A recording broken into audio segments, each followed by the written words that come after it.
was very bitter and I got lost. I was very angry at God. How could God take such a saint? And I was very angry at God, yes. Jeff Coulter prayed to accept Christ as a young boy, but when his mother passed away of cancer when Jeff was 22, his heart changed.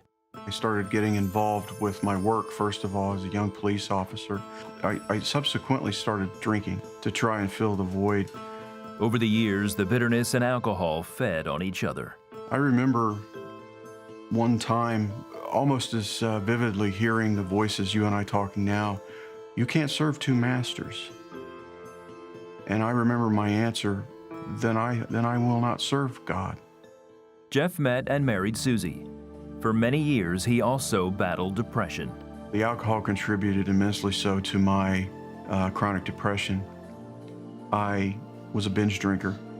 I used to keep a bottle of tequila in the fridge. I would put it in the freezer so I wouldn't have to waste time with a shot glass.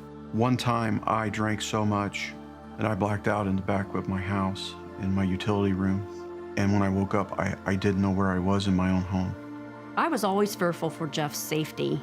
When he was drinking especially, I didn't want him to be in an accident, and I didn't want him to be somewhere where he was just passed out and not able to take care of himself.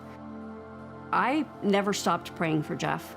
I knew that he could be better than the alcoholism and the man that he was becoming. I knew he was better than that. On April 22, 2014, everything changed. That day, Jeff was on his way to his favorite fishing hole when he approached a blind hill. I recall just a blink of an eye, him coming over into my lane. The only thing I really had time to do was blink. He come across that line, it sounded like a bomb going off, the airbags going off, the impact, it honestly sounded like an explosion.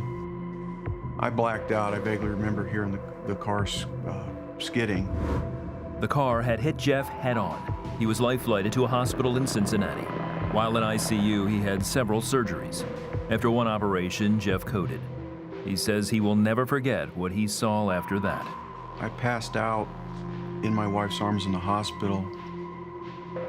I began to see images of demons, and I started hearing growling and laughter.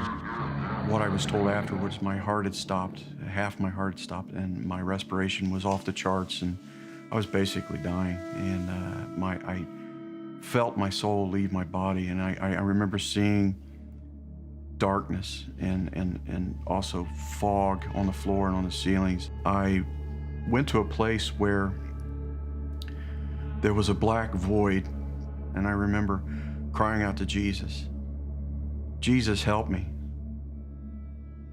Jeff then saw a vision of his mother.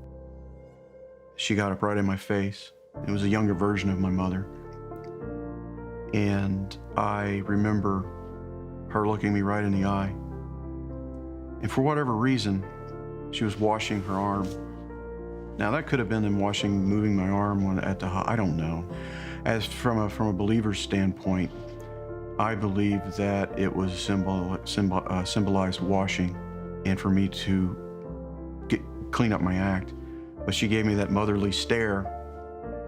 And after that, I remember zooming back, and I basically came back in the room. The next thing Jeff remembers is waking up in recovery. One of the first things I remember doing was grabbing the TV remote and finding a preacher on TV. I wanted to hear the Bible. An immediate desire to repent of my sins. In the days and weeks that followed, Jeff rededicated his life to Christ. I immediately quit drinking, and I quit cold turkey ever since. I started reading my Bible again, and I started praying again. I no longer blame God for my mother's death. I blame the cancer that took her life. I resolved my relationship and my bitterness by counseling and attending church. If it had not been for the elders and brothers and sisters at my church helping me through this, I would not have made it. God can definitely redeem. God can definitely save. And Jeff is actually proof of that. I'm just so proud of Jeff and the change that he's made, because I knew that that was the guy that I wanted to be married to forever. And now he's that man again. Now retired from the police force, Jeff and his wife have developed JNS Ministries. They also plan to open Galilean Fishing Lodge, a facility that will minister to young people. He is just a prayer away. Never think that you are worthless. Never think that you are not good enough. If God can save a wretch like me, he can save anybody. As eternal beings, we're going to have to live forever somewhere. I would encourage you to live forever in heaven.